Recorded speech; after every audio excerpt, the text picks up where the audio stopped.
Good afternoon. Thank you for tuning in to another episode of the Bonus Point Rugby podcast. Once again, I'm your host, Tj Olsen, and I'm very pleased to be joined by our regular guest analyst, Mr. Tj Olsen, aka Knovell Capote.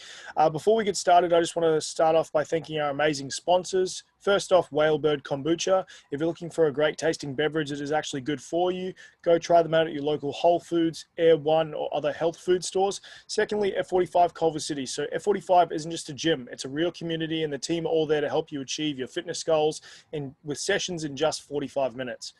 They're currently doing outdoor workouts to work around COVID-19 restrictions, so be sure to reach out to them to get a great workout during these trying times. So as we all know, the pandemic has changed the way we look at a lot of aspects of life, and this has also altered the game of professional rugby as we know it. However, Australasia have been the pioneers and trailblazers for their own individual competitions. With the Super Rugby AU and Aotearoa competitions, they have both been amazing and phenomenal to watch. With that in mind, I'm very pleased to welcome in our next guest on the pod today. He's a guy that I've watched evolve and develop from years of playing grassroots rugby in Brisbane and now is playing in the new Super Rugby AU competition for the Western Force. Please welcome current hooker for the Western Force, Feleti Kaitu'u. What's going on, brother? Feleti. Thanks for having me. So just before we get into the interview, I just want to congratulate you on the season you've had so far and how competitive the Western Force have been in this Super Rugby AU competition. Huller and I have both gone on record saying how well you've been playing, and especially from my point of view, seeing you playing grassroots rugby and getting this opportunity in rapid rugby and now Super Rugby, I'm glad to see you taking the bull by the horns and running with this opportunity. Yeah, it's been, thanks very much for the support for starters, boys. Yeah, it's been really awesome. Like ever since I arrived at the Western Force, when sort of the year after they initially got kicked out of Super Rugby. So I arrived that next season, and obviously didn't have to deal with the pain that previous squad had dealt with. But from that day one, like all we were focused on was keeping rugby in WA strong, and regardless of the teams we faced or what challenges laid ahead, we were just focused on becoming better rugby players and better people every day. I definitely think you guys have done that justice, and I look forward to seeing what your career holds for the future. But today I thought we'd just get to talking about your career and delve into things like Super Rugby AU and a few other things. But first, I just want to talk about the foundation of your rugby career and where you started. So obviously, we know of you growing up in Brisbane and playing your junior rugby in at Souths, and we've got a fellow Brothers player coughing and moaning there. What was it like playing your rugby for Souths? Like, honestly, can't describe it sometimes. Like, when you think about why we play rugby and stuff, and sort of that enjoyment, like some of my fondest memories, go back to those days down at Chipsy Wood. It was actually quite funny because we always lived on the north side of Brisbane, so around sort of where Huller was from. And when we initially moved up to Brisbane from Newcastle, I was born in New South Wales, though I support the Maroons. Boy. We initially moved up to Brisbane when I was about around 6 years old, and my old man's actually related to Tj Olsen's mum and his dad as well, but I think it's a bit closer on his mother's side. Mm-hmm. And obviously Tj's strong connection and like the Kefu's strong connection to South was there, obviously, and she asked my old man if I wanted to play footy, and I guess sold my dad, and we'd been doing half an hour trips, 40-minute trips from the north side to south since I was like 5 years old. So that's where it all started, I guess, and it's always home for me, to be honest. As I said, we've got a fellow Brothers player on the show, and obviously we know how big that club rivalry is because we experienced it. But could you tell our listeners what it's like preparing and playing against a team like that with a rivalry like that? Yeah. Well, when it came around to high school, I actually went to school with a lot of those boys that, played for brothers at Nudgee, right? So Oh, yeah, that's right. we'd play together on a Saturday, and then come Sunday, we'd be facing up against each other. But for some reason, as soon as they pulled on that butcher stripe, like they just seemed to turn into like absolute. You know? I don't know what you're talking about, Feleti. I don't know what you're talking about, mate. Yeah, I think there's obviously a reason why they're called the Filth, and it was literally like, yeah. All right, I don't think we need to say anything further because that probably is the best representation of how to sum up our rivalry as a club. But you also had a great schoolboy career at Nudgee College, and in 2011 you were named in the Australian schoolboy side. What did that mean to you to be named in the side, especially because you were the youngest player in that side at 16 years old? Yeah, I think just luckily enough, I was born in December 30, like literally almost the last day of the year. So I think I got lucky in terms of being the youngest. But no, it was actually funny because the starters, my old man didn't actually want me to play first 15 in year 12 because he was like all throughout my high school years and stuff. He was always adamant on me, you know, putting my studies first and everything and trying to push for the highest, you know, final year 12 OP possible.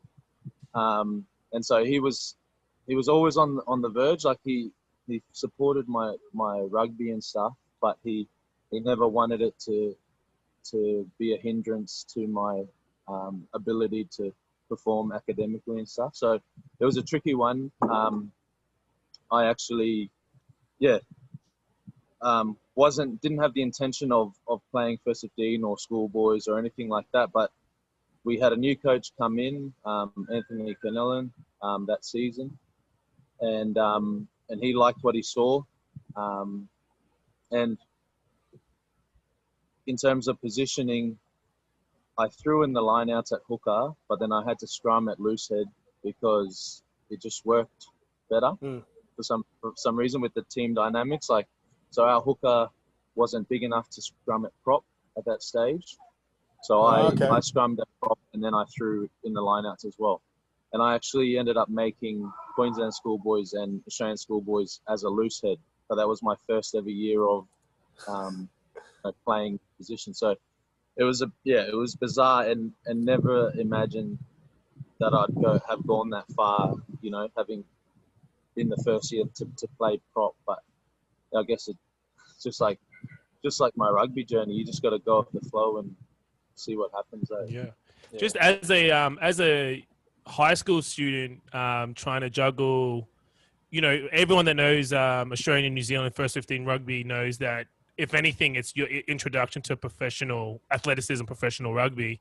So, you know, to any listeners coming through, playing at that level, how did you find and how did you juggle the pressures of first 15 rugby as well as maintaining, you know, your academic, you know, standard at a high level, which you did what looked to be very easily coming through?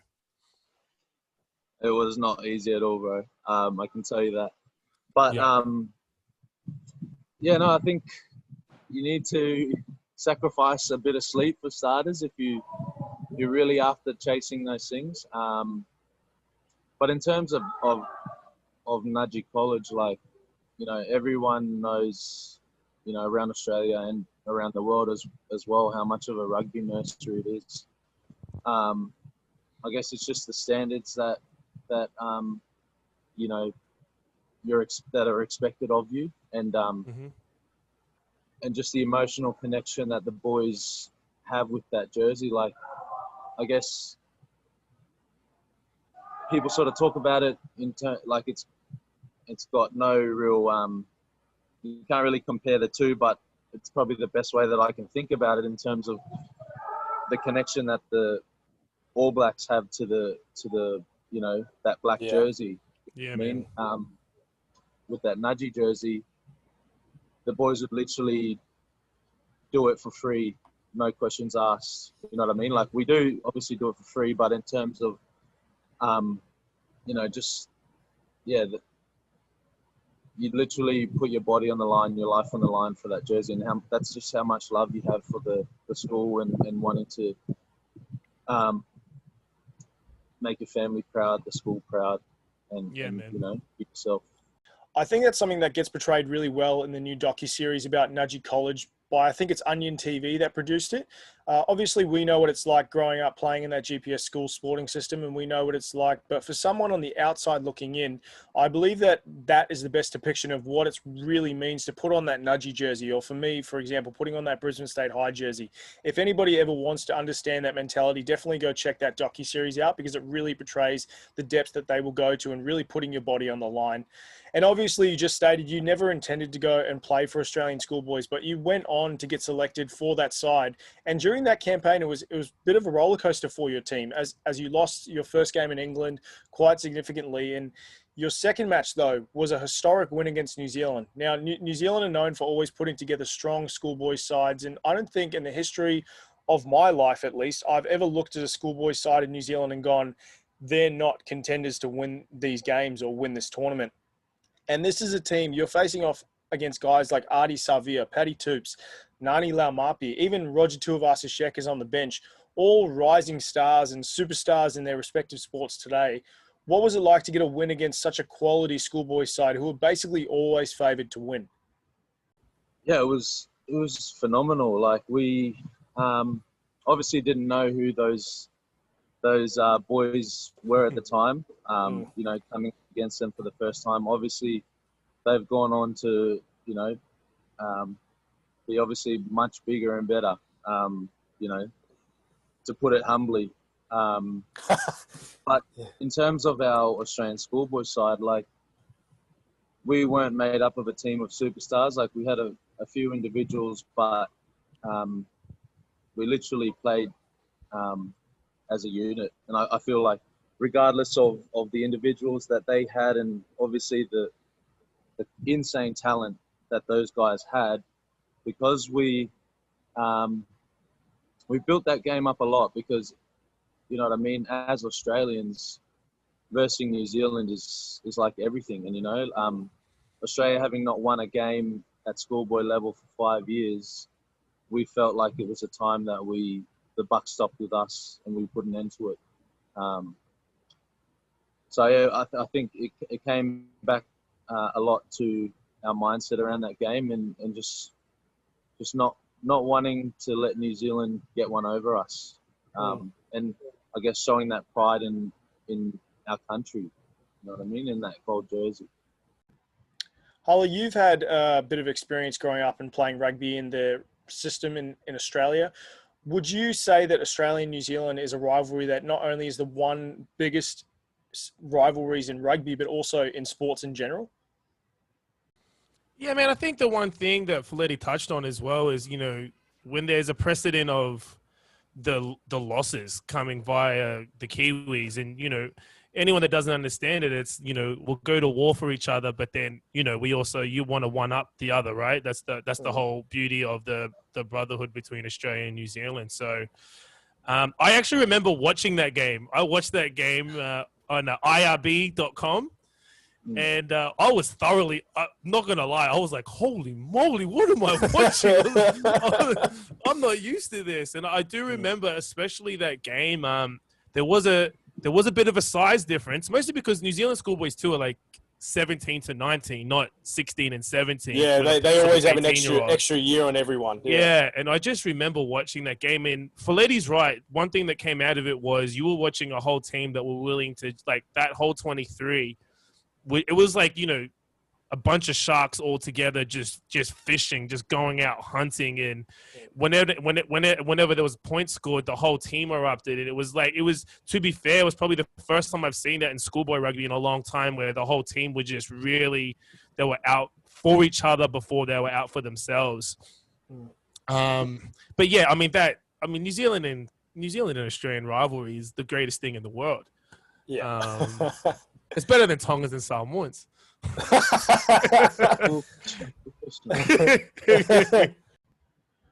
that the year that Curtis Browning was captaining you, or was that the year prior?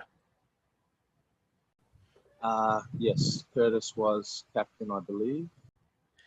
Yeah, because he was basically the 2009 version of you. He was the youngest schoolboy at the time. And it's good to see that the young guns were getting their chance early in schoolboys, especially in Australia. But after that, your schoolboys career, you had played a bit of Prem grade rugby for Souths in Brisbane, and you were also selected in the Aussie under-20 side. We know that you had a lot of great international rugby experience with your time with the schoolboys, but what was the transition like to the international caliber rugby of 20s? Was this something you felt you were ready for, or was it a bit daunting playing in that 20s team? I definitely felt I was ready for it. I guess the hard part for me, and probably if you look over those two squads that went at it, in that Australian schoolboys, New Zealand schools game that we won, is sort of the transition of that cream of the crop, right? So, for example, 2011, that year that I made schoolboys, those 15, 23 players are literally the top 23 players in that country at that very moment, right? So, I feel like that's where Australian rugby might be a little bit behind the eight ball at the moment, is taking that cream and turning them into, that next product. Yep. And not necessarily, handing them stuff, but having, having pathways in place where these players can develop and keep nurturing their game to get to that next level. Because we beat that side that on that day, but they've had Ari Sevilla, Ngani Laumape, Roger Tuivasa-Sheck, and then not to mention the other guys who are like seasoned Super Rugby players now.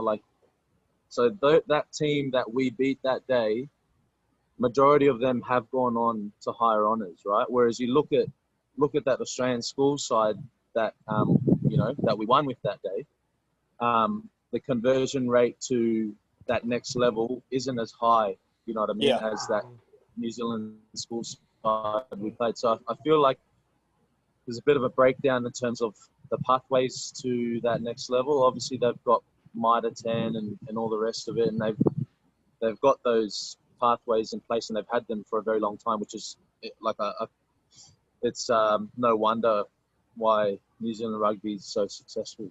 But if you ever get a chance, just go and have a look at the team list from that day, and sort of I guess the biggest name to come out of our side that day was probably Sean McMahon. Obviously, he played Aussie Sevens and Super Rugby and went on to become a Wallaby pretty quickly. Me and Sean went to school together at Nudgee. It was, you're so happy for him, but, you just wonder how many other boys could have gone on, to higher honours sooner as well, if we might have had, better pathways in place, to sort of replicate potentially what New Zealand's doing and how they're able to get those guys to that next level. I think Huller and I have touched on it a lot, especially in recent podcasts. And I remember talking to Sean's brother, Sam, and me and Sam have been mates for a few years, since I was about 16 years old. And I know I got to know Sean over the years, and I remember bringing that up to Sam, saying, I can't believe how well your brother is doing. And then once I said that, I put my coach's hat on and it kind of started calculating in my head. And you look at the schoolboys teams and you look at the conversion rates for players developing or elevating to that next level, it's a lot lower than New Zealand. So, Hala, do you have anything specifically about why that would happen? Or is that because the ARU is a little bit more underdeveloped than New Zealand rugby? I don't think Rugby Australia is underdeveloped. I just think how their business model is set up into the development of rugby here is faulty. I think you only have to look at, the Reds establishment, and the Waratahs and the Brumbies coming from, the system in school where you're on that, you call it what you will, the Reds program or Waratahs program. And then it's almost like Feleti said, you finish high school.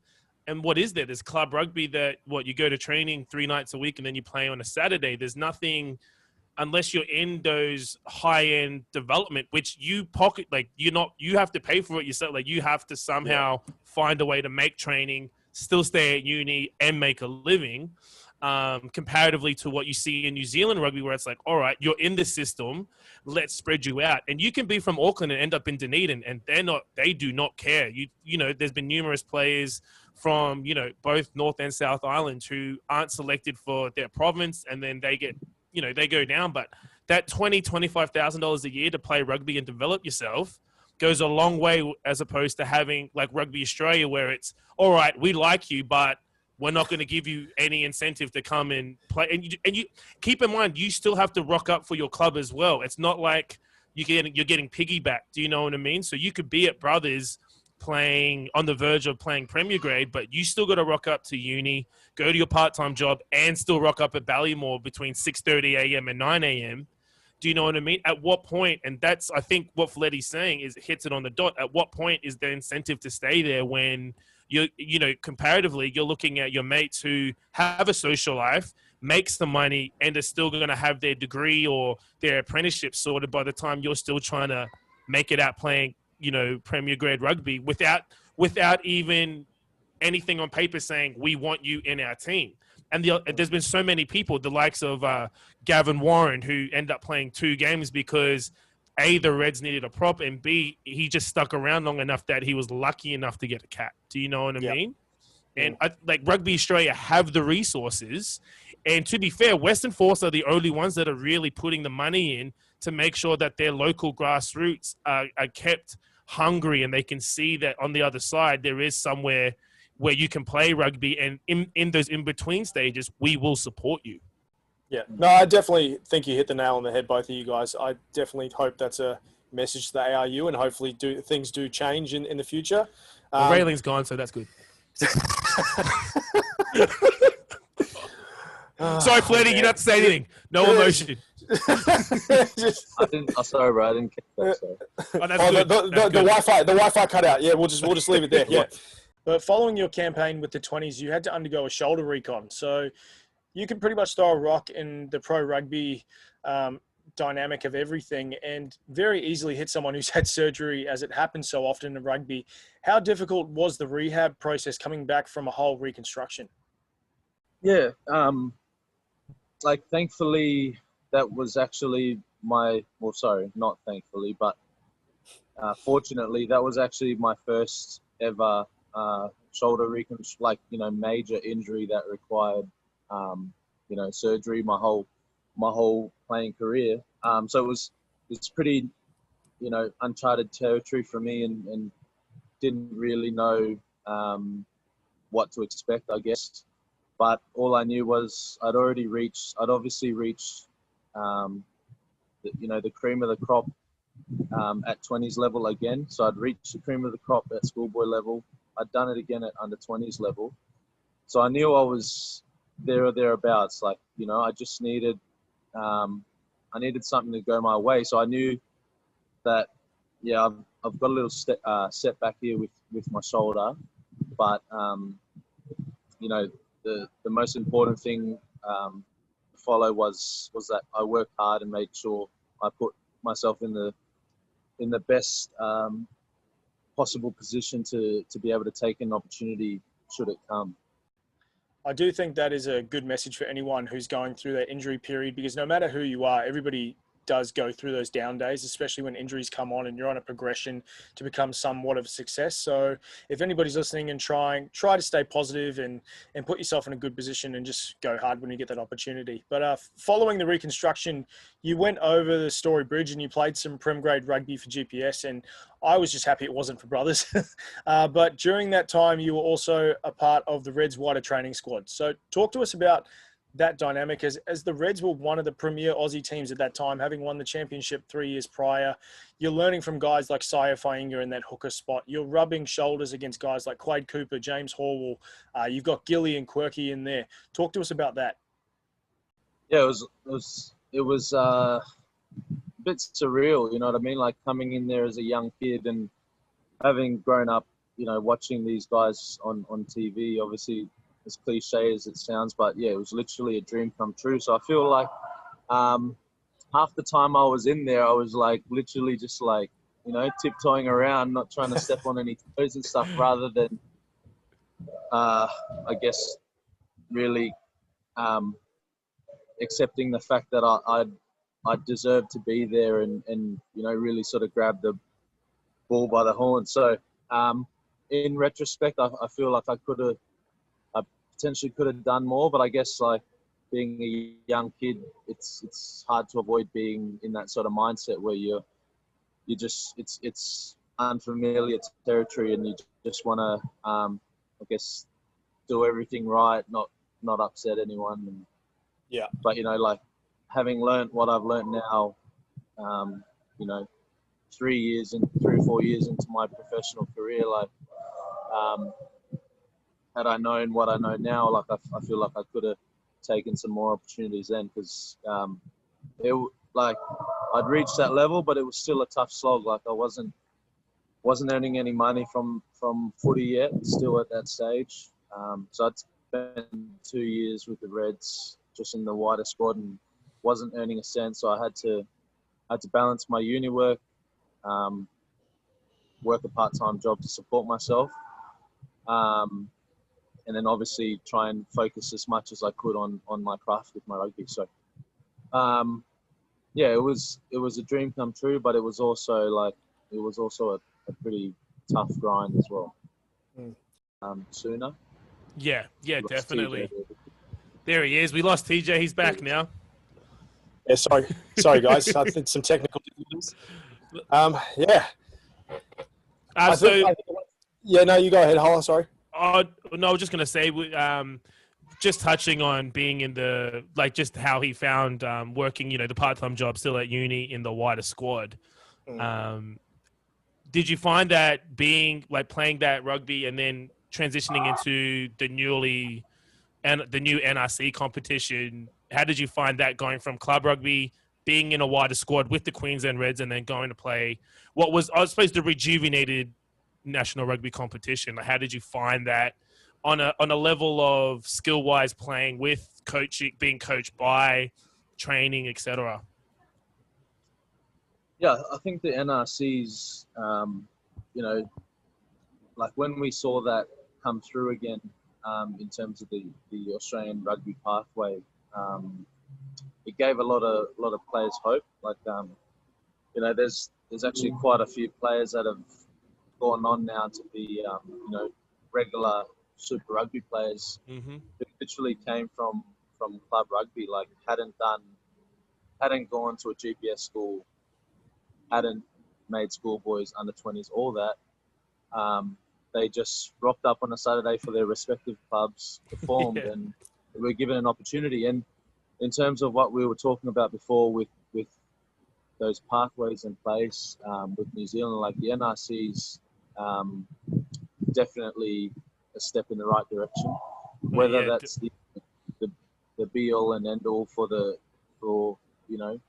getting Australian rugby to the heights that we saw previously. I don't know. I feel like NRC is not the only solution, but it's definitely a step in the right direction. We definitely need a medium between club rugby and Super Rugby to be able to develop and nurture those guys playing club who are performing week in, week out.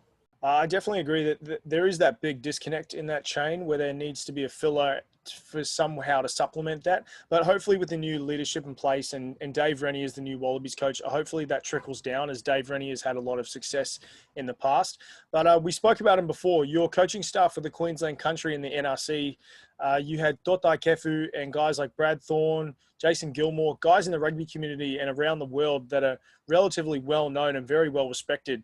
What was it like to being coached by legends like that? Because those names baffled me when I first saw them as your coaching staff. Yeah, coming off that season at Jeeps into NRC that year, I'd say there was a fair bit of hype around me. I played, not tooting my own horn, but I had a really good season that year. It was a great season, Feleti. It's okay. You can say that. You had a great season that year, man. You've always been very humble. And yeah, I guess to come and play under Day and Brad Thorne, sort of similar to that situation that I was speaking about earlier with the Reds. Sort of like everything's surreal. Like you don't, you just would never imagine you'd be in a position where you'd, be in the same room as guys of that caliber, men of that caliber, actually. And so, yeah, I feel like I didn't give that NRC campaign as much as I'd like to have done.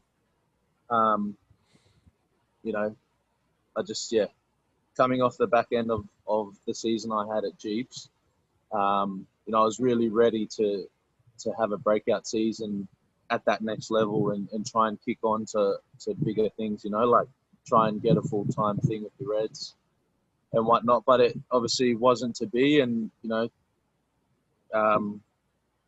always, I guess, got to trust in God's timing and that everything will work out in due course. So, yeah, Amen. That wasn't obviously the time for me.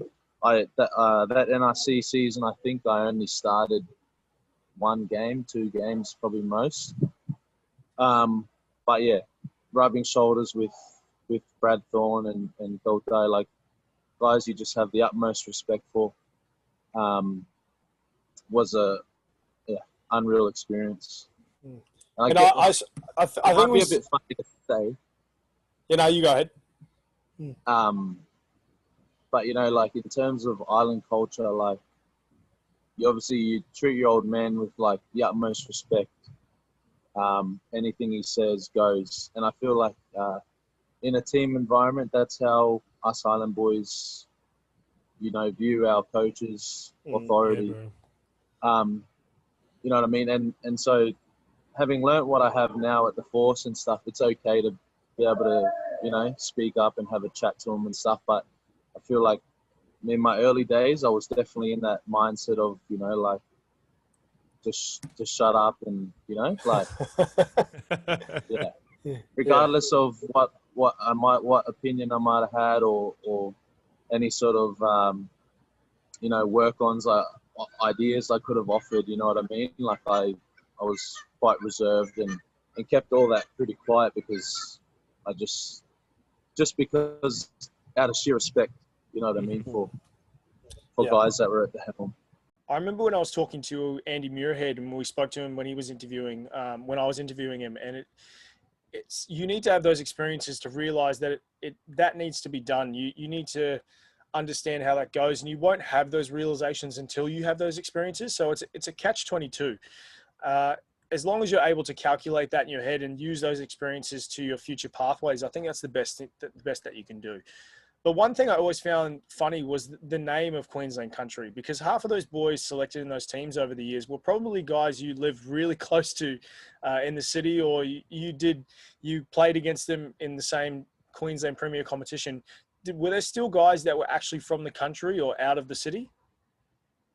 Yeah, no, they definitely tried to pick a few lads that had a close connection to the country, like Matt Gordon was one of my good mates. Matty Gordon was a Toowoomba boy from the country. I'm trying to think of some others.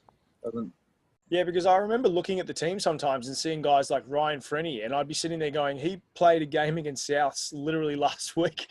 Well, at least the NRC is in a good place, and we can be thankful for guys that they get an opportunity to play in a competition like that. But in 2017, this was a surprise for me as well. And you made a trip across the ditch and you went to go play for New Brighton Rugby Club, and you were part of the Canterbury Mitre 10 Cup squad. Now, when it comes to rugby culture and success, especially at a provincial level, a lot of people's minds will immediately go to the Canterbury rugby system. How did that opportunity come about?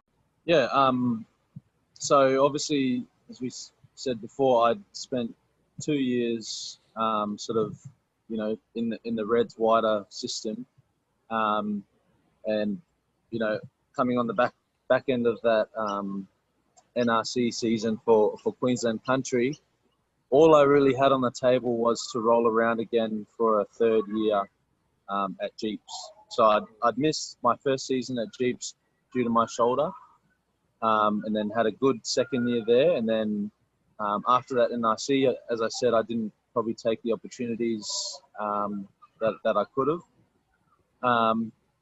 And so I was stuck with just rolling around again, playing club rugby in Brisbane. And I sort of sat there and thought about it all. And I was like, if I keep doing the same things, I can't expect to see any different results. So if I want something different, I need to try something different, right? So I rang my manager and I was like, mate, like, I'm not sick of it, but I feel like I want to be a professional rugby player. I need to shake the boat a bit, rock the boat a bit, and try something different, so I can get things moving in terms of my career. Because I was stuck between the decision of whether I call it a day on my rugby career and give everything to my study rather than half-assing both of them. Trying to balance it. And so I was like, can you put some feelers out and see who might be interested? So I got, I paid my cousin probably, I don't know what it was, $50, $100. His name's Sion Nehelu. He runs that pig Feleti. Yeah. Funny content. There we So Na'a was the first one to put my highlights together on his laptop. I sat there for like hours looking at the timings and everything that he just so he could come through and cut it all. He's pretty handy on the old laptop. He is. So he put a little highlights package together for me from that GPS season, and then whatever footage we had from the couple NRC games I played, and sent it around. And real random, the New Brighton Rugby Club in Christchurch. So that rugby club is where Ryan Crotty comes from. I think he's probably their biggest name. A guy who used to play as well called Isaac Ross back in the day, but Crotty's their probably their most loved son, I'd say. So they had a hooker who was actually contracted for the Canterbury Mitre 10 season, obviously, but he had a broken arm, so he wouldn't be available for most of their club rugby season. And they basically, the Canterbury coach saw my footage and he was like, I'm actually quite impressed, which I was shocked by for starters. Never thought a Canterbury coach would be impressed by my footage. I think that's possibly the biggest compliment that anyone could ever get, is being told by someone in that Canterbury rugby system they're impressed by your footage. So he was impressed, and then he had a chat to my manager and was like, all right, so there's a club here called New Brighton. They've got a hooker we've actually already signed, but we're unsure if he'll make it back for the Mitre season in time. So there's a spot available for a hooker at club level. There's no guarantees for a Mitre 10 contract, but if you come over, play well, I'd be more than willing to give you an opportunity. But, again, nothing's guaranteed. You've got to come and earn it. So I was like, it was literally, I think I got that call on I think it was on a Thursday. I had a couple of days to chat about it with my parents. They were obviously like, I'd never left home before. Island Tongan families so close to their parents, kids, and all that. Like leaving home is like it's not so easy for us boys.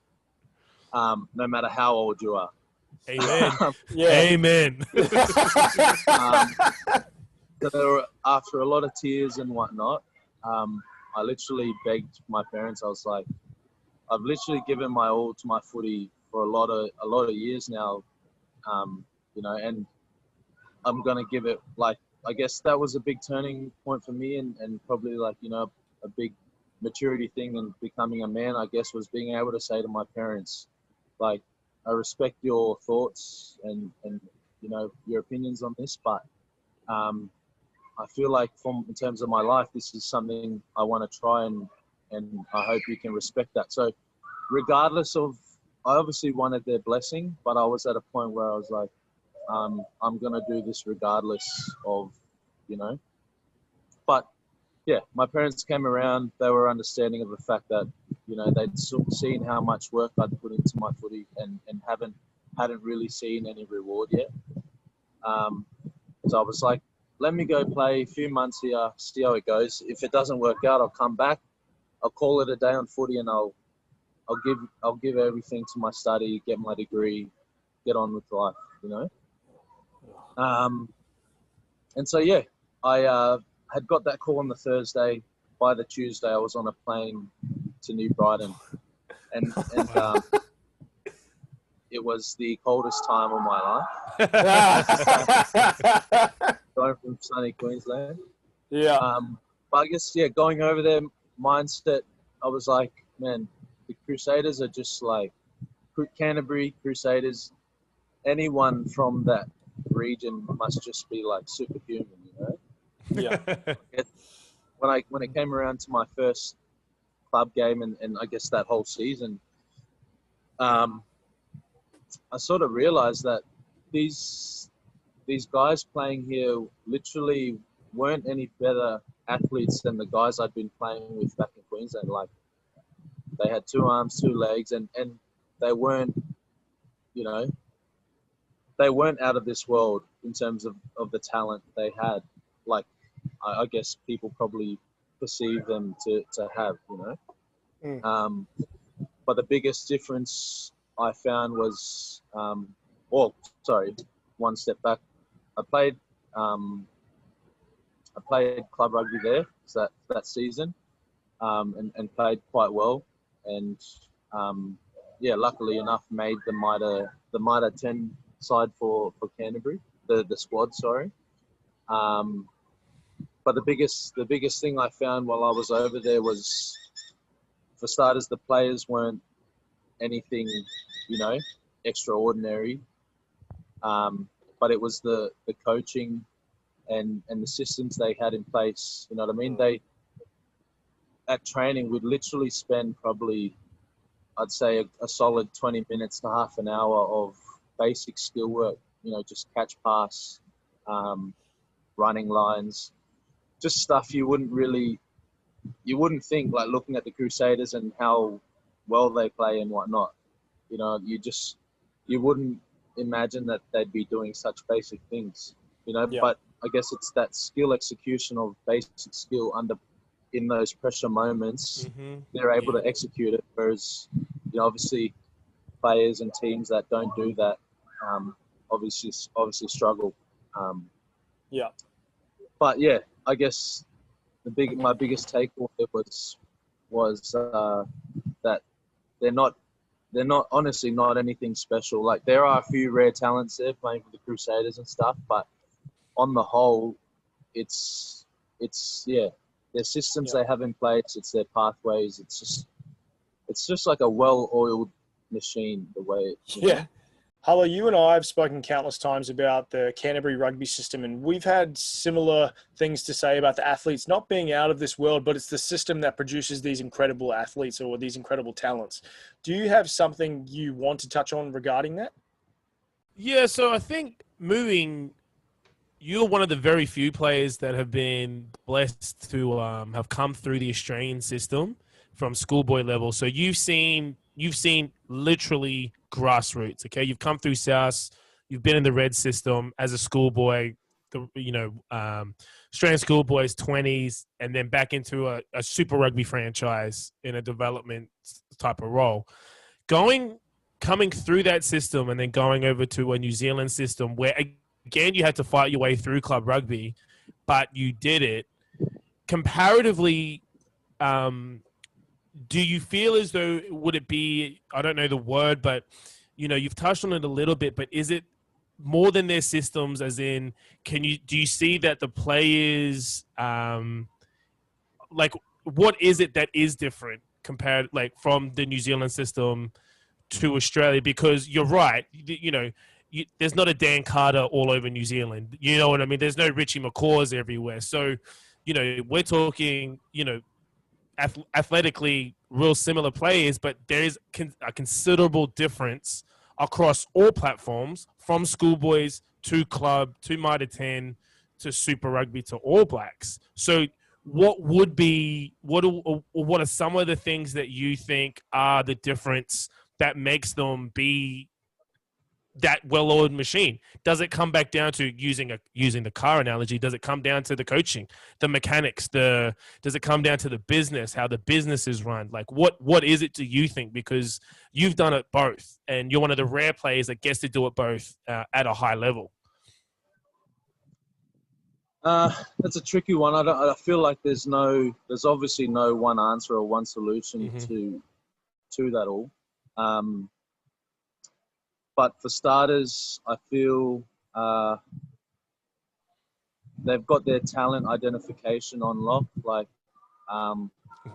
when they see someone that's got some traits which stand out, they're quick to, get in his ear, have a chat, I guess, see how they can develop him, get him into the system.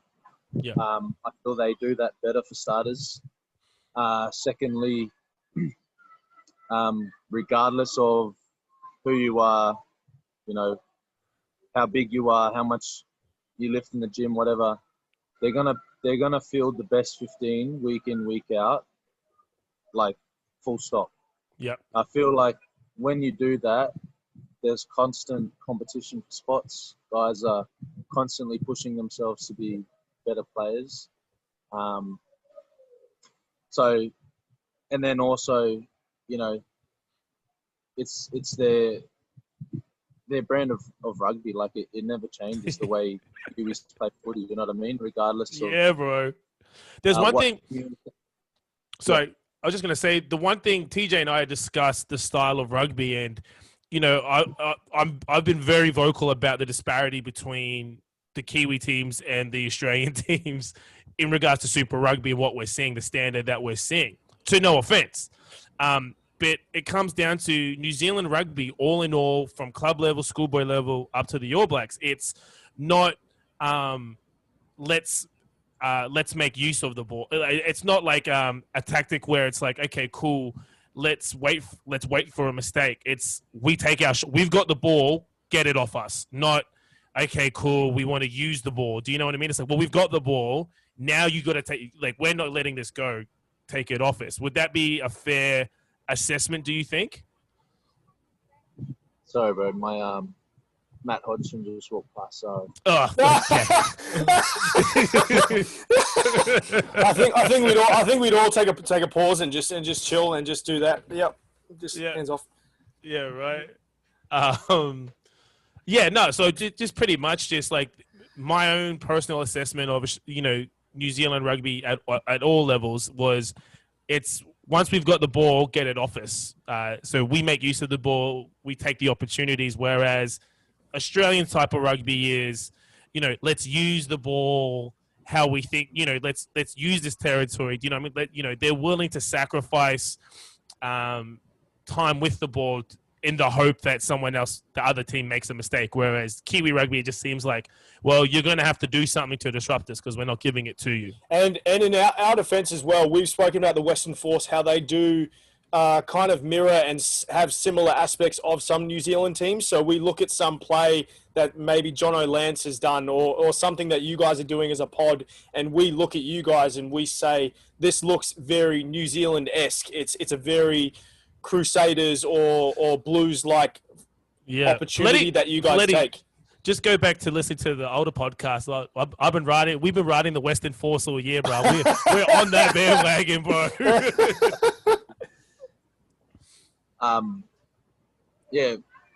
It's like from the as I said, when I first rocked up at the Western Force, we had a new coach in Tim Sampson, and his big thing, is playing what's in front and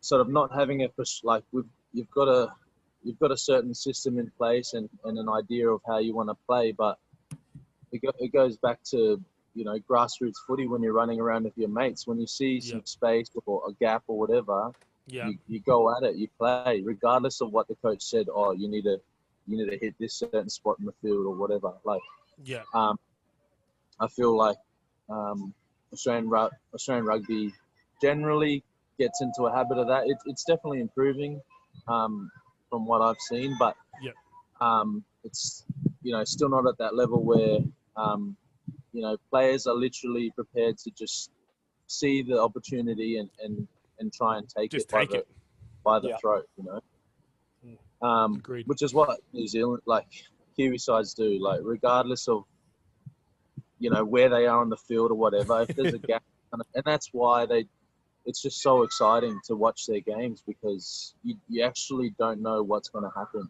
You know what I mean? Like, it's unpredictable. All right, so just before we talk about the Western Force, you went over to Japan as an injury cover for the Capote Rugby Club in Tokyo. The people I've spoken to or have heard about rugby in Japan, it's a massive vibe, and I really got to experience that when I went over there for the World Cup last year. Aside from the language barrier, what would you say would be the biggest difference from Japanese rugby to Australasian rugby? It's a tricky one. Obviously, there's only very few foreigners in sides, and majority of teams are made up of Japanese players. So you got to watch out for your knees, because that boys aren't as big, but they definitely know how to kamikaze your knees. Yeah, it's man, those guys have got no it was fear. Honestly, that little stint in Japan, like, it wasn't long, and the game I was actually meant to cover for, a typhoon had hit that very day, so I didn't actually end up playing. But I'd spent a few weeks training there, and it was unreal. Love Japan. I can't wait to go back one day, hopefully. So we'll move on. We'll talk about the team you're currently with. And in 2018, you signed with the Western Force. Obviously, at that time, the Western Force were playing in the rapid rugby competition. I've spoken to a few people who played in this competition. They say the game is very different and it's a lot faster. What was it like playing in a competition that is brand new and very unique? What was your initial reaction? For starters, I knew I probably had to run a bit more, maybe drop an extra kilo or two. Maybe eat a bit less Tongan food and whatnot. Yeah, bro, it's got to drop that cassava, G. No more little sippy for you, my man. Yeah, no more little sippy. But yeah, no, it was actually like so exciting, and it suited exactly. Obviously, we had to adapt as players growing up, playing the same rules all the way through. But yeah, our head coach Tim Sampson, got us in good nick and had us training the way we wanted to play. So playing to space. Obviously, with rapid rugby, you can't kick out on the full from your 22. So you've literally either got to play out from your 22 and just make sure you don't drop the ball, I guess, and give them quality ball inside your that close to the try line. Mm-hmm. Or you kick it downfield and just make sure you've got a good D-line coming through. But I guess getting out of that habit of Super Rugby and stuff, where you get deep in your own 22 and you just want to kick it out to relieve pressure. Like, in terms of fans watching, that was really exciting, because we also had power tries, which is where you go the length of the field and you get, I think it was 9 points. No conversion required. So that we'd have certain plays where we'd actually, we had plays in place to actually try and get a power try, That's so buzzy. It was really new and exciting. I loved every minute of rapid rugby, to be honest. Yeah, dude. Rapid rugby was amazing. Is amazing, I should say. Yeah, it definitely is.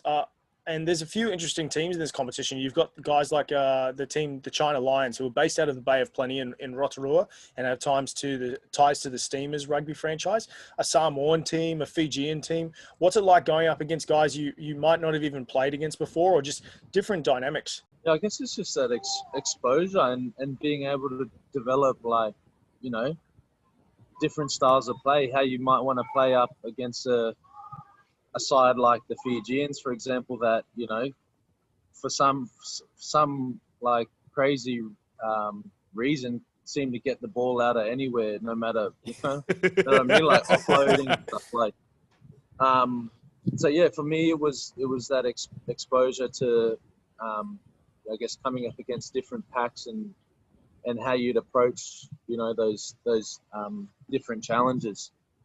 But then also, you know, the aspect of traveling to those different parts of the world that you'd never seen before. I'd never thought in my wildest dreams I'd end up in Hong Kong or, you know,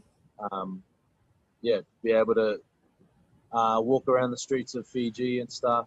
It's honestly been an unreal, like, past 2 years. Hello, do you have anything to ask before I move on to my next question? Nah, man. Nah, not at all. Rapid Rugby's amazing. We actually, TJ and I were talking about, like, coming into the Super Rugby AU season, and we both highly rated the Rapid Rugby because of the Rapid Rugby you guys have been playing to be actually the fittest Australian team. We thought that you guys would be able to not only be competitive, but we think that, like, push the limits, which you guys have been. And I just, I think if when you look at that first round, there's probably only one game where we were clearly outdone in that Brumbies game where we were held scoreless. But you look at all those other games, like, I feel like we just had, you know, little minor lapses in terms of execution and stuff that probably cost us a game. But we were definitely in it. Dude, and I think across the board of all games, you guys have definitely looked the faster, fitter team on the paddock for 80 minutes. And I actually said this at our podcast yesterday. You're the only team that I've seen actually play 80 minutes of rugby. Definitely, you know, 100%. The others have sort of, you can see they're relying on their systems that they have in place, whether it was with the Brumbies using their forward pack to really just use their size and the knowledge that they had. But, you know, they were gassing, and then when they were gassing, they just shoot straight to the backs, and you know what I mean. And it's been real. Like, we've both thoroughly loved the watching the Western Force, and I still reckon there's upsets coming. There's upsets coming, Feleti. Definitely, I can feel it in my loins, Toko. I'm sure. I've got no doubt the boys will do a job tomorrow night. Yeah. Now, some people argue that your team or your franchise, they came and saved the day after the initial pandemic hit, and when the ARU was scrambling and they were looking to form their own Super Rugby competition, aka Super Rugby AU. And a lot of people are suggesting that the Western Force returning to Super Rugby really did, in fact, save the day. Huller and I both have gone on record that getting rid of the Western Force was probably the biggest mistake the ARU have ever made. Now you guys are back. Do you believe that the Force should be included in future competitions moving forward? Yeah, the tricky one, because, you know, obviously I love Rapid Rugby. I'm loving this Super Rugby Australia competition as well.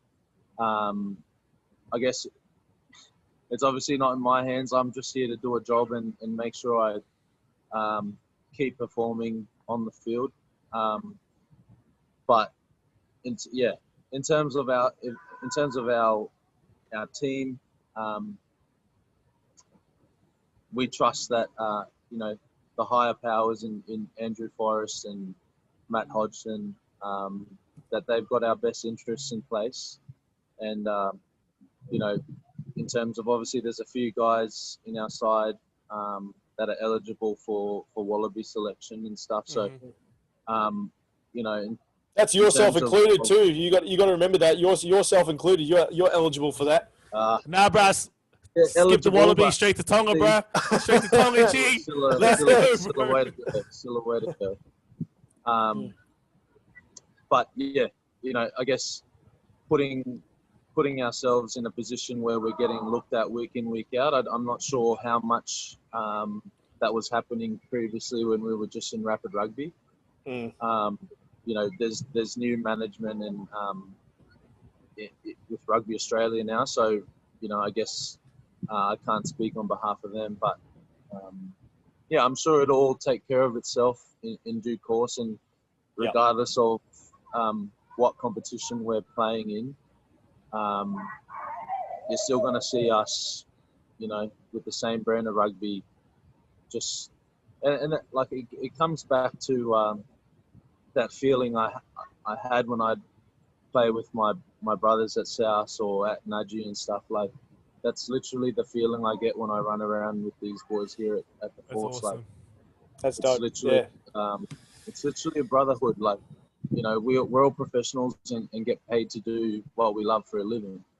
But there's definitely that emotional connection to one another in the jersey, because we were kicked out.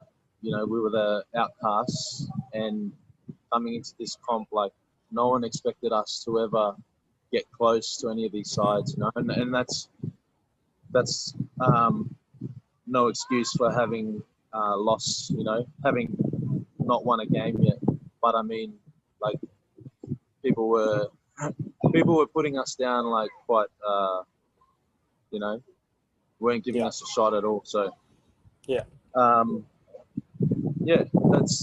I can't speak highly enough of the Western Force and the group of men that I get to run out with on the weekend.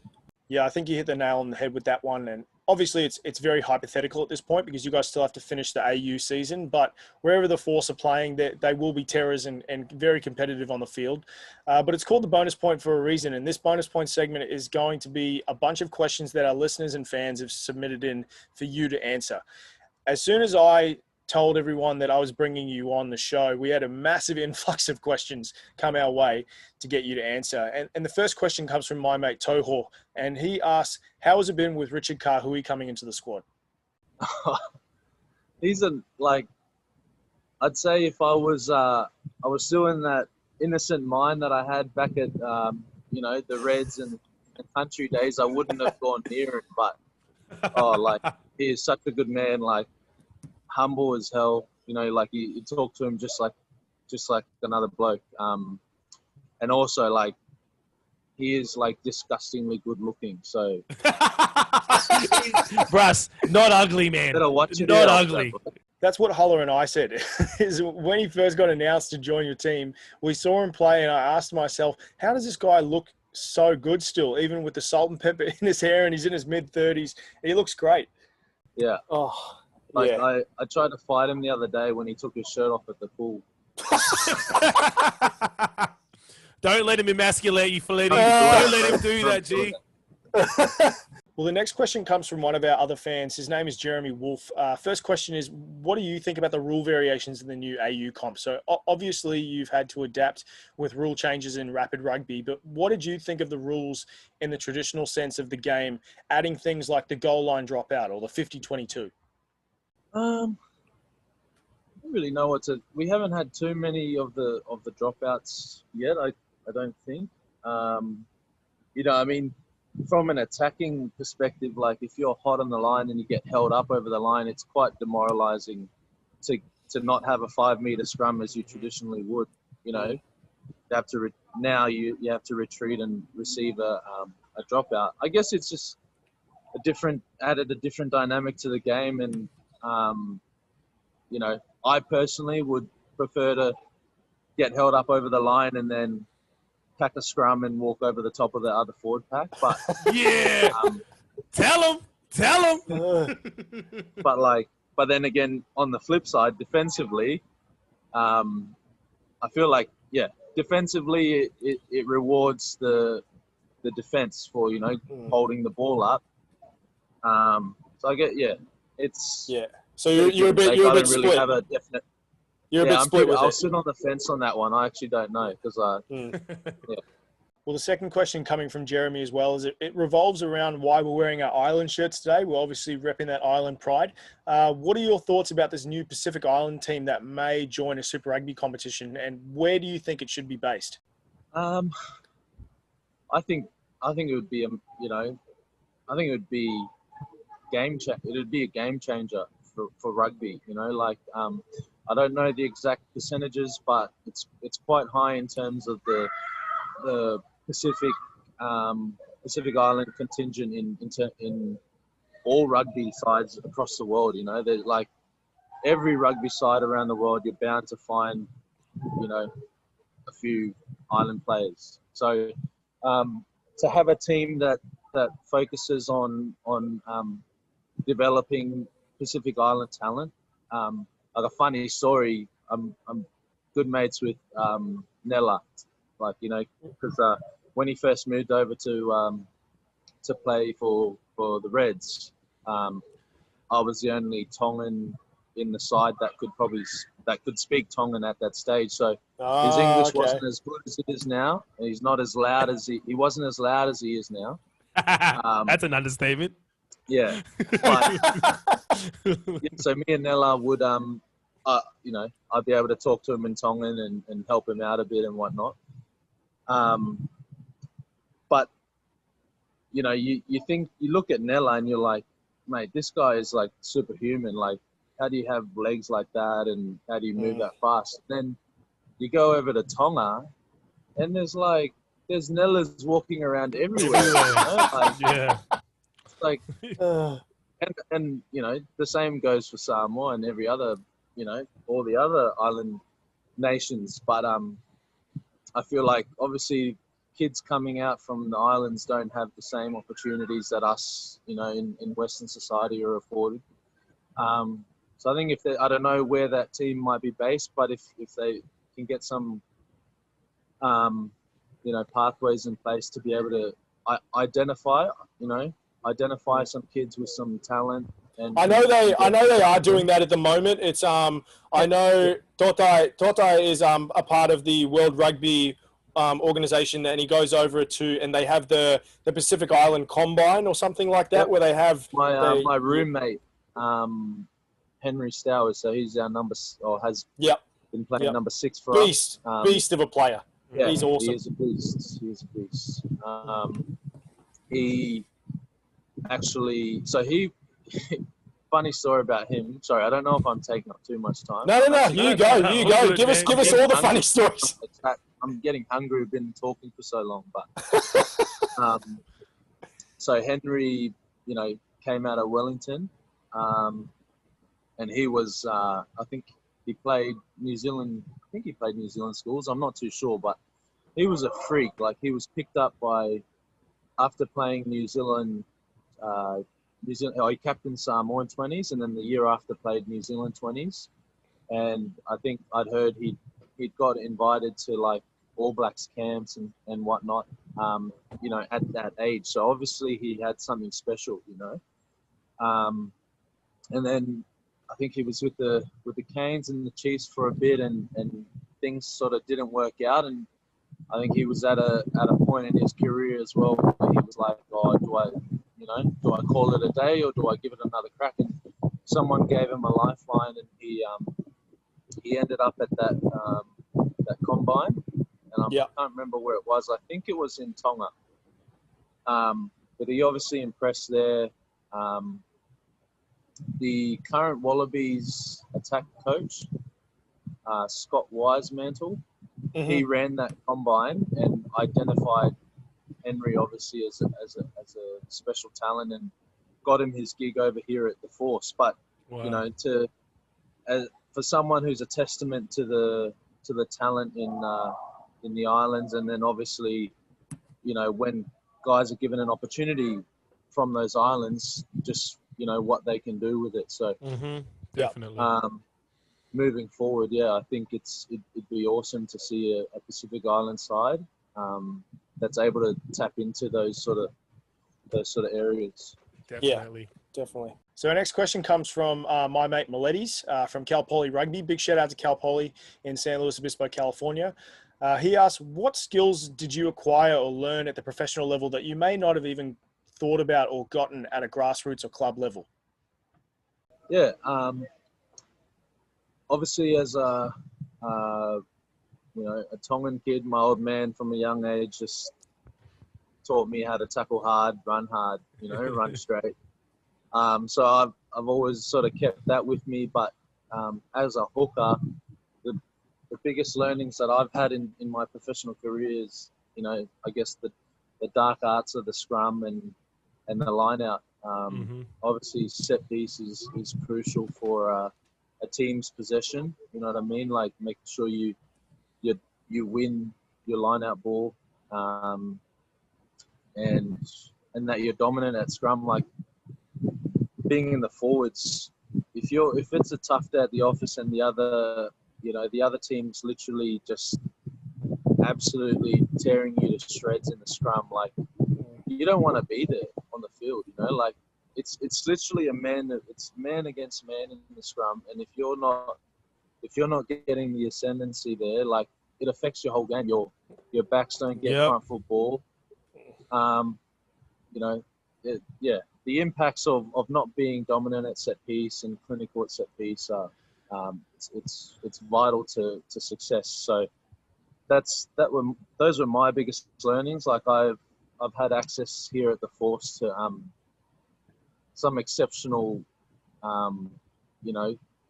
older heads in the likes of like Greg Holmes, Heath Testman, Michael Foley was a Wallabies hooker.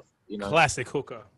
Yeah, classic Wallabies hooker, and I've been lucky enough to be able to learn off them and pick their brains about how I can become better in those areas, because that's at the end of the day, that's my role in the team is as a hooker is to scrum well, nail my throws and stuff.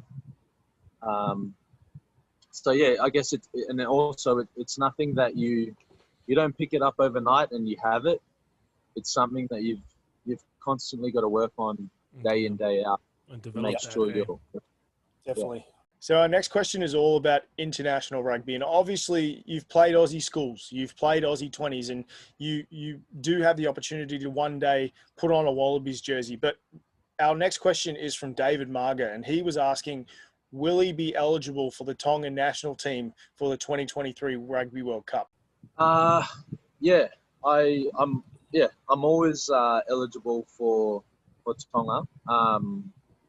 Obviously, I'm still quite young now in my career at 25, and personally, my dream's always been to pull on that gold jersey. I've done it at schoolboy level, done it at 20s level, and I guess the natural progression would be to hopefully pull on the Wallabies jersey.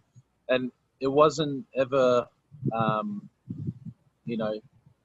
it was never really a reality in years gone by with playing out of Super Rugby. Like I'm not sure how much we were getting looked at and stuff. But now being in the limelight of Super Rugby, like it's a genuine possibility that if you're performing, you could get picked. So yeah, I'm a proud Tongan through and through. Yeah, buddy. But born in Australia, being born in Australia, raised in Australia, that's the ultimate goal for me, is being able to pull on that gold jersey and not just pulling it on and being satisfied with that, but like I guess trying to be a part of a revolution for Australian rugby where we can change the game up and take the Wallabies jersey to a point, to where it was, where it has been in the past, winning World Cups and Bledisloes and all that. Getting rid of this idea that New Zealand's so much better at rugby, because that, like, man to man, like they're actually not. Like they're not any stronger. That gave me goosebumps. Oh man. Oh. I'm just saying. I think it starts with the all Tongan front row. I'm just throwing that one. That's me talking out loud. I don't know if it's gonna happen, but like if I ever had the privilege of pulling on a gold jersey one day, no matter how long it might be away, that's personally what I'd try and aim to achieve. Yeah. If anyone that's watching this live or is streaming it eventually, if that doesn't pump you up, wow. Also, Feleti now has a target on his back from every Kiwi player. So from everyone, from every Kiwi player, get him, bro. Get him, Toko. Well, we've gone on record and we've said that you definitely deserve that. So I think that we obviously have aspirations for that to happen for you. We do hoping that you get that opportunity. And Australia doesn't lose a quality talent like you. So let's hope that does happen eventually down the road. If not sooner rather than later. Okay, so we'll just finish off with this question and then a real quick question after that. What is your opinion on an integrated competition with New Zealand? Do you think it's the right move, or Aussie should stay on its own? You can be torn on this one as well if you want to. I don't think I've got a pretty solid opinion on this one, to be honest. Like, to be the best, you've got to beat the best, and currently they're the benchmark. So if we want to get to a stage where we're beating them, we've got to test ourselves against them. We can't hide from that. I feel. Yeah, correct. Amen. I actually don't look into or haven't looked into the debates about what we should do with comps and all that. But yeah, I feel it's necessary. It's critical actually for Australia's development as a rugby nation, to be able to test themselves against the Kiwi sides week in, week out. Like, how will we ever know if we're not playing them? All right, just to finish off really quickly, this is another question from David Marga. I'm based in America, and he's asking, would you ever consider playing in a competition like the Major League Rugby competition here in the States? Yeah, obviously, obviously not at this point in my career where I've got higher aspirations within Australia and stuff, but never say never, I guess. Like, you don't know what happens down the track and whatnot. Yeah, my wife's got quite a lot of family in America, and so do I. But yeah, never say never, I guess. Great. All right. Well, that's a big ups for some MLR fans that'll obviously be listening to this podcast. They'll be maybe see you in a jersey eventually, and you got to come visit us when Hull's back in America. Yeah, baby. But right, it was great to catch up. So glad you're finally getting a chance to showcase your talent, and in such a premier comp like the Super Rugby AU competition, also putting Western Australian rugby on the map. Yes. Obviously, you won't be playing tomorrow, but we wish you the best in your match against the Reds as a team, and we sure just can't wait to see you in your next performance. It's going to be great, and obviously you'll be cheering for the Force, but it'll be against your hometown rivals. You'll know some of these guys, so it'll be an interesting matchup to watch for you on the sidelines. Is there anything else you want to share before we let you go?